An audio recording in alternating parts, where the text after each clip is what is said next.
Nickelodeon. Do you guys remember that jingle? I do. I grew up watching Nickelodeon. I was a Nickelodeon kid, but I had no idea Dan Schneider was such a disgusting, vile human being. Now, you guys know that this new, I guess it's like a docuseries, right? Documentary is out about, it's called Quiet on the Set, which really explores TV producers Dan Schneider's time at Nickelodeon.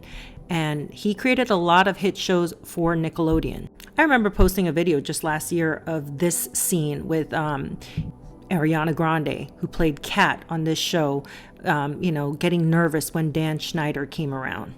Pretty sure you're familiar with a bunch of his shows. He did a lot of shows like iCarly, Zoe 101, The Amanda Bynes Show, and Drake and Josh. Now, all of these kids, as you see right there, Drake, he had a video that's circulating here on the internet. I guess people are posting clips of the documentary, and it was very telling. I mean, you could see the sadness behind his eyes. You can see how disappointed he is with the industry, but yet these kids remained in the industry.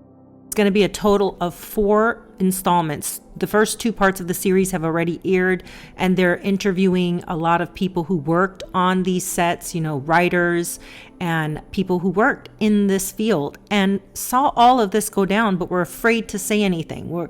They really were afraid to talk or speak out against it, which I find telling, right? It shows how much control these industries have on the careers of these people. And then we saw Drake Bell in this documentary accusing Brian Peck of extensive abuse. Now, he said that he was once sleeping on his couch where he would usually sleep and wake up to him. And I opened my eyes, I woke up, and he was sexually assaulting me. This is like, I don't even know how, as a parent, you can have your child in this industry and you know that this is going on.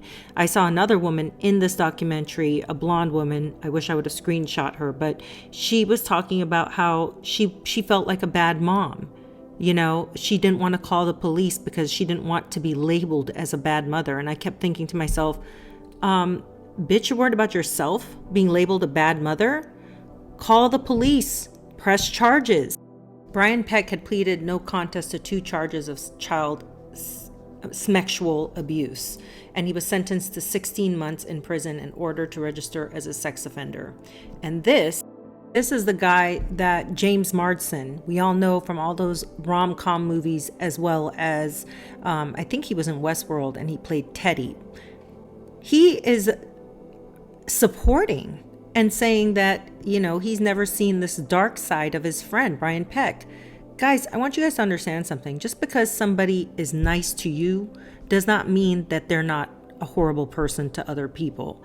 And I think a lot of times people, when they don't have things happen to them in that way, they will go out on the defense for other people. But I truly believe that these people do know.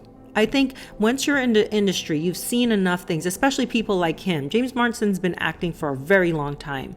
You do see things in the industry that, how can you not look at the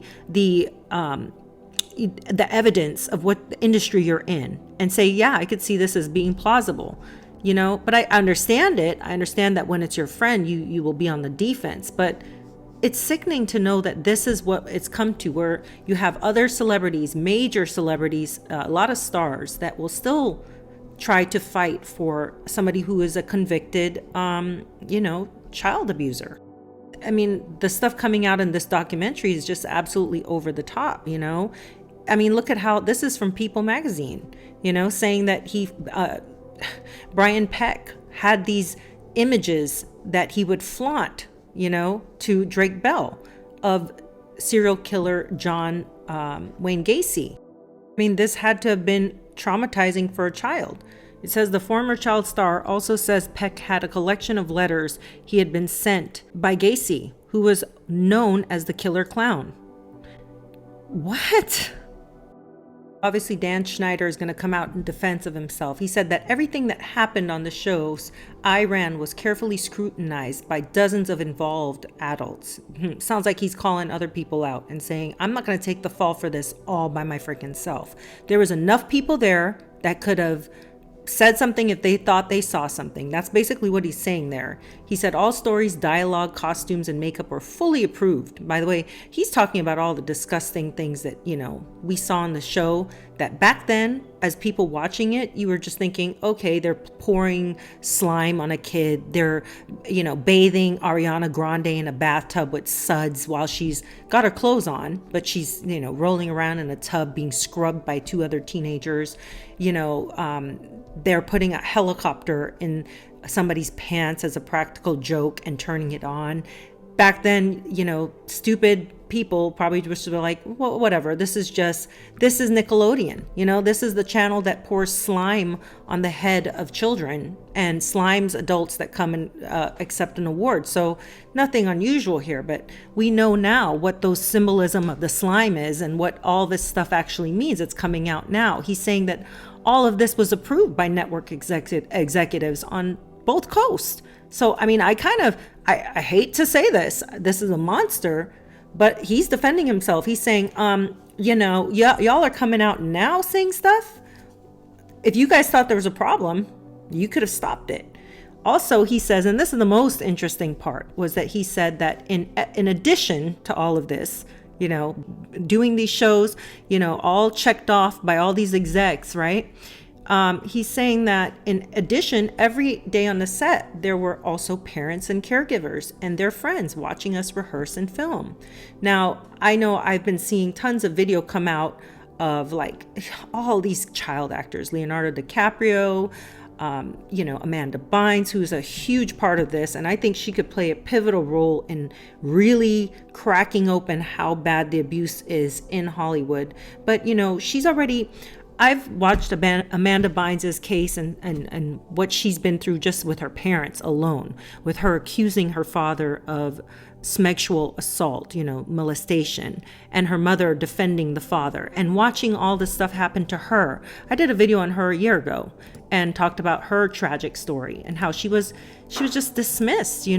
As a child, you don't have that much power. You're vulnerable to what your parents allow. And I think a lot of these parents are craving attention. They want the attention. They want to be able to have the child that becomes the next big thing. And they're willing to do whatever it takes to get there. It's just like we've been seeing here online with this woman, Jacqueline, that has her daughter Ren on this app and has turned off all the comments, and she doesn't care because she's capitalizing on her daughter. It's no different. It's just a different mechanism of getting that information or that exposure, right? Is that she's on these apps. But it's no different than the 90s and the 2000s when you have people like Dan Schneider offering up these children in very smexual, suggestive ways and having viewers kind of like not understanding what they're seeing. Because I'll be honest, I used to have to, sit there and watch through some of these shows because my kid liked, a bunch of them, Victorious and all these things. And so I glance every now and then at what's being shown on the television, and I didn't think anything of it. But now looking back and knowing what you know now about how bad it was for a lot of these kids, how they were being left alone with these predators because their parents are stupid enough to buy into this mentality of let us deal with your kids, let us make them into huge stars, let us do everything, you just stay out of it. Now you realize, okay, this is bad. It's really, really bad.